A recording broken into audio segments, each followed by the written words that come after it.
All right, ready for a deep dive? Always. What are we looking at today? Today, it's Rodney Alcala, Oh, wow. the dating game killer. We've Yeah. got articles, court documents, even one of those 48 hours episodes, the really intense ones. Oh, I know those. Hmm. So, what's got you interested this time? Honestly, it's that whole charming eye thing. Yeah. Like wins on the dating game, right? Right. But behind the smile. A whole other story. Exactly. It's like, how do those two things even exist in the same person? And then get this, his weapon of choice. Basically, a camera. He was a photographer. Oh, yeah. But not just like a hobbyist or anything. More like you used it to, I don't know, disarm people. Make them think he was harmless.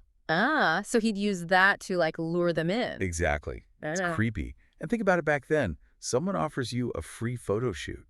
Aspiring model, young, maybe a little naive. It'd be tempting, right? Oh, absolutely. You think it's your big break, someone to help you get your foot in the door?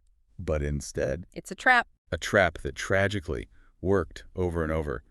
One of the earliest cases, just horrifying 8-year-old Tali Shapiro back in '68. That one's rough. Really shows you the patterns he'd follow later on, too. What gets me is the 48 Hours episode. They had the police officer who found Tali. Oh, no. She was pinned to the floor, metal bar across her neck. A metal bar. It's a miracle she lived. That's brutal, and it just shows you how violent he could be, even that early on. But get this. Yeah. They tried to say it was a nervous breakdown. Seriously, for something like that. I know, right? Makes you wonder what they were thinking. Well, back then it was different. Like the 60s attitudes towards mental health, not what they are now. True. But still, a breakdown. It's easy to say now, but back then. And the thing is, this wasn't just a one-off, Right. There were other signs, like the stuff with his sister. That was around the same time, wasn't it? Yeah, his younger sister. She talked about how he'd expose himself to her, take inappropriate pictures. This wasn't some sudden thing, it was a pattern. So we're talking deeply messed up. But instead of being locked up, what does he do? Escapes. Disappears. And this is where it gets kind of wild. It's the 60s, pre-internet, no real background checks like we have now. You could vanish. And he did. Changes his name, John Berger, goes to NYU Film School of all things. NYU, hold on. He was just, hanging out with future filmmakers, this whole dark past just hidden. That's insane. Film school. Like, it's nothing. Right. But hold on, it gets even crazier. He ends up working as a camp counselor. A camp counselor. Wow. Seriously.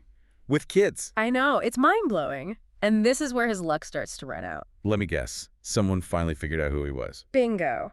Some kids at the camp saw his face on a wanted poster. No way. Talk about poetic justice. Right. It's almost too perfect. He gets extradited back to California, has to face the music for what he did to Tali Shapiro. Okay, but this is Alcala we're talking about. It can't be that easy, right? Here's the thing, and this is where it gets frustrating. Tali and her family, they'd moved to Mexico. Understandable after everything. Of course. But without their testimony, the prosecution, well, they couldn't really go for the most serious charges. So they made a deal. A plea deal for attacking an 8-year-old. What was the sentence? There's no way. 2 years.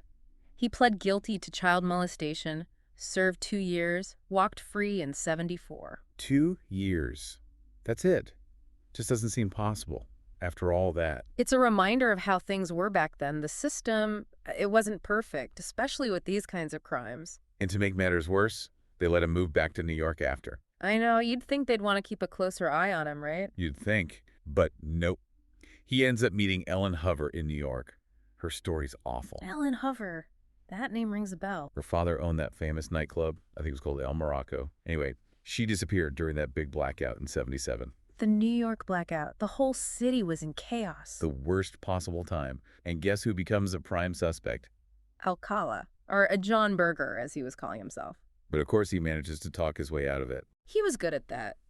Charming, convincing, a real chameleon. Like every time they got close, he'd slip through their fingers. It's chilling. And for Ellen, justice was delayed. They didn't find her remains for a year, hidden in the woods. By then, Alcala was long gone. Back to California. Ready to start his reign of terror all over again. And you know what happens next? The dating game. Wait, seriously, he goes on the dating game. I'm telling you, the guy was unbelievable. It's almost like he wanted to taunt everyone. Like, look at me, I can get away with anything. And he almost did. He actually won the date. You're kidding. I'm not.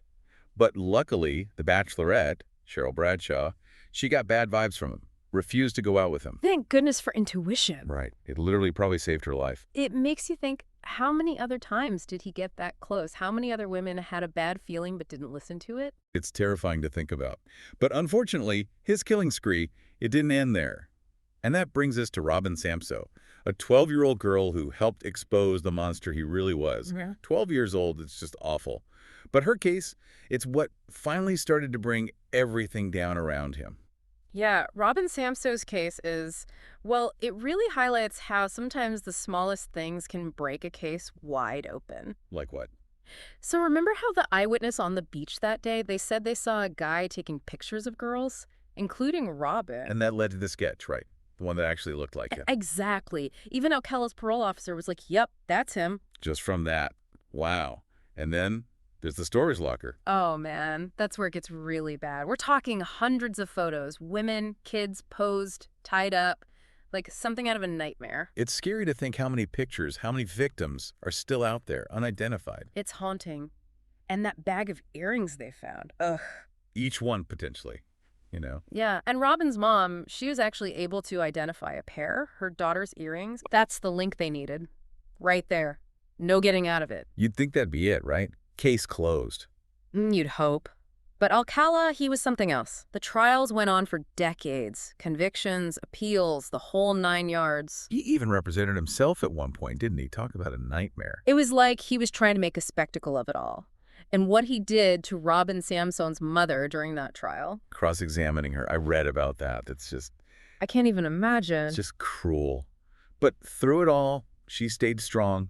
And finally, with the DNA evidence piling up, linking him to even more murders, For other women. he was finally convicted. 2010. A long time coming. Too long. And even with that, even with him finally gone, there are still so many questions, so many families still wondering. Like Christine Thornton. Exactly. Missing since 72.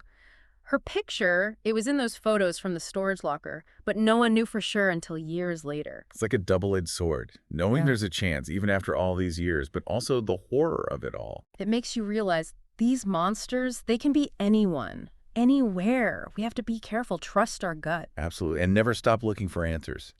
For justice. Couldn't have said it better myself.